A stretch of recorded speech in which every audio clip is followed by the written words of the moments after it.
Kita bertemu sekali lagi bersama dengan Cikgu Nasa. Namun pada kali ini Cikgu nak berbincang tentang tajuk keselamatan bengkel dalam pelajaran reka bentuk dan teknologi tahun 4. Kalau sudah bersedia, jom kita mulai.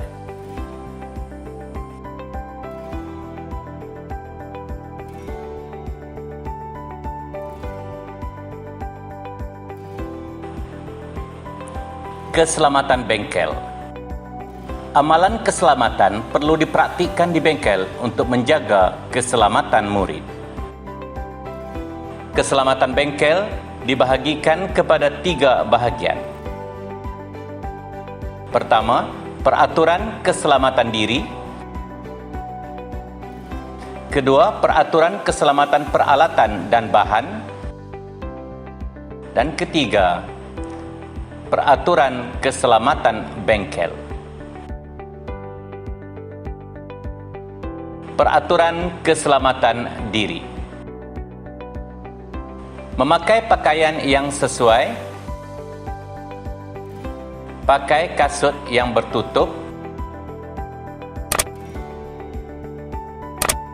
masukkan tudung dan tali leher ke dalam apron.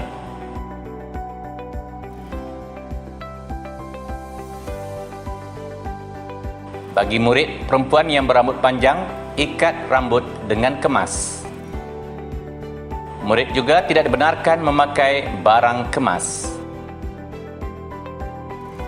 Dan tidak bermain atau bergurau semasa berada di dalam bengkel. Peraturan keselamatan peralatan dan bahan.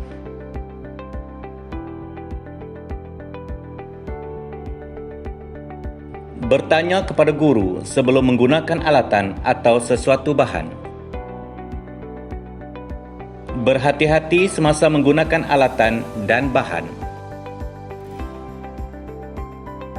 Jangan bermain atau bergurau ketika menggunakan alatan.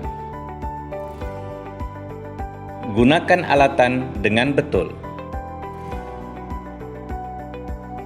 Lapor kepada guru sekiranya alatan rosak atau hilang. Bersihkan alatan dan simpan di tempat asal selepas digunakan. Simpan bahan yang berbahaya di tempat yang selamat. Bersihkan bahan yang tumpah di lantai. Gunakan bahan dengan cermat dan berhati-hati ketika menggunakan bahan berbahaya. Gunakan bahan dengan cermat. Peraturan keselamatan bengkel. Beratur dan bergerak dengan tertib sebelum masuk ke dalam bengkel. Jangan memasuki bengkel sebelum diarahkan oleh guru. Murid tidak dibenarkan membawa beg ke dalam bengkel. Susun beg di luar bengkel dengan kemas dan teratur. Buka semua tingkap dan pintu setelah masuk ke dalam bengkel dan patuhi semua arahan yang telah ditetapkan. Gunakan alatan serta bersihkan alatan selepas digunakan dengan cermat.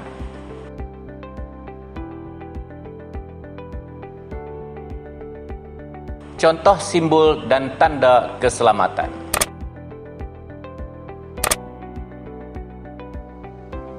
Perlu sentiasa berwaspada dan mengutamakan keselamatan diri ketika berada di kawasan ini.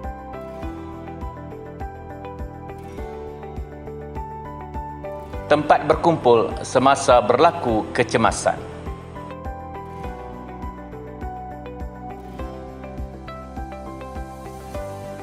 Kawasan lantai yang licin. Bahan mudah terbakar. Utamakan kebersihan. Dilarang merokok.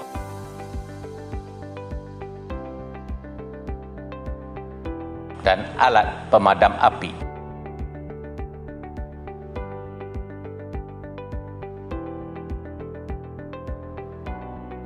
Maksud warna pada simbol dan tanda keselamatan. Warna putih merupakan pernyataan umum. Warna biru mesti dipatuhi.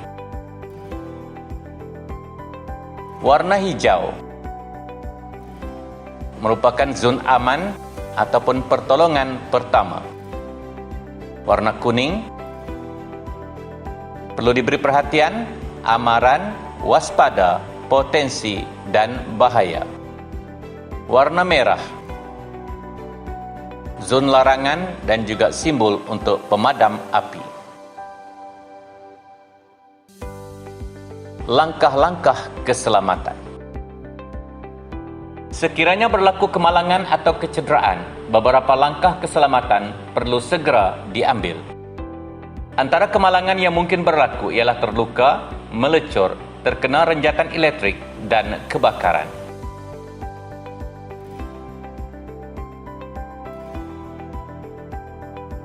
Rawatan untuk luka kecil. Langkah pertama, alirkan air pada luka. Langkah kedua, keringkan dengan kain yang bersih. Langkah tiga, sapukan iodin atau ubat luka pada luka. Langkah keempat, balut luka dengan kain kasar atau plaster. Rawatan melecur. Langkah 1, alirkan air di kawasan melecur. Langkah 2, sapukan krim atau lotion merawat kelecuran. Langkah 3, segera bawa ke klinik. Renjatan elektrik. Terkena kejutan elektrik,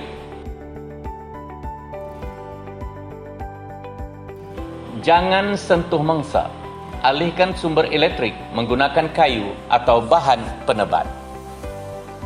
Baringkan mangsa dan segera dapatkan bantuan.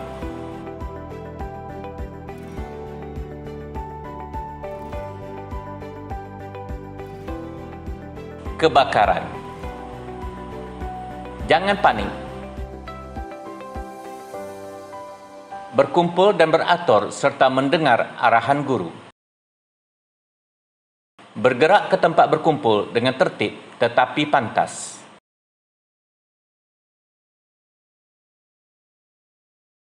Cara menggunakan alat pemadam api. Langkah 1. Goncangkan alat pemadam api sebelum menggunakannya.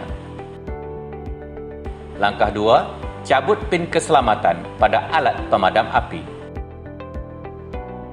Langkah 3. Halakan muncung alat pemadam ke arah pangkal api. Langkah 4. Tekan alat mengawal dan halakan ke arah puncak api secara menyapu.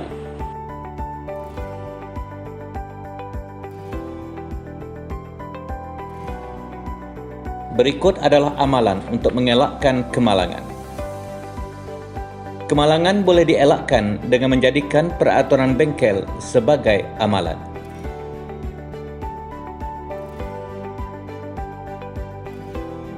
Antara amalan untuk mengelakkan kemalangan di bengkel adalah menyusun atau perabot di bengkel dengan kemas, sentiasa membersihkan bengkel, menyimpan alatan dan bahan di tempat yang betul dan selamat, menyelenggara alatan tangan yang digunakan.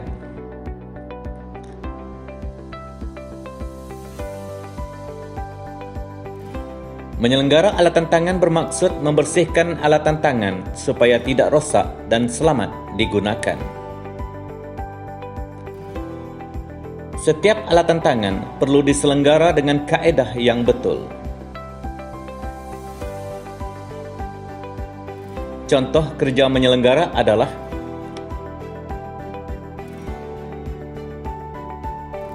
membersih, menggunakan air dan sabun serta spirit. Contohnya membersihkan berus cat.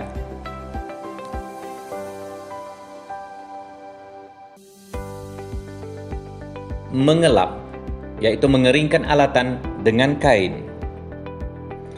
contohnya mengelap, pemotong ataupun gunting. Ketiga, meminyak, iaitu melicinkan atau melincirkan dengan minyak. Contoh, bahagian yang bergerak pada gunting dan plier. Menyedut habuk, iaitu menggunakan alat penyedut. Menyedut habuk, iaitu menggunakan alat penyedut. Contohnya, menyedut papan kekunci. Pernahkah kita terfikir apakah yang mungkin berlaku sekiranya kita mengabaikan keselamatan semasa berada di bengkel? Berikut adalah kesan-kesan sekiranya kita mengabaikan keselamatan. Jika masuk bengkel tanpa kebenaran guru, mungkin berlaku kecederaan atau kehilangan barang. Jika membawa beg memasuki bengkel, ruang kerja di bengkel menjadi sempit.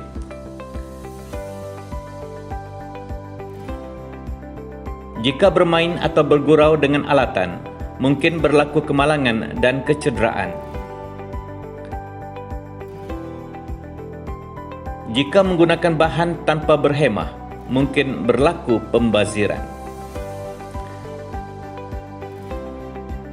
Jika tidak membuka pintu dan tingkap, pengudaraan dan pencahayaan tidak mencukupi. Jika tidak memakai kasut bertutup semasa menjalankan aktiviti, mungkin berlaku kecederaan. Jika tidak segera mengelap minyak yang tumpah di lantai, lantai menjadi licin dan boleh menyebabkan berlaku kemalangan. Semoga apa yang telah kita bincangkan sebentar tadi dapat dipelajari dan dapat difahami oleh semua anak-anak, dan sekiranya ingin menguji tahap pemahaman masing-masing, bolehlah cuba menjawab soalan dalam description yang disediakan di bawah video. Sampai kita jumpa lagi. Assalamualaikum warahmatullahi wabarakatuh.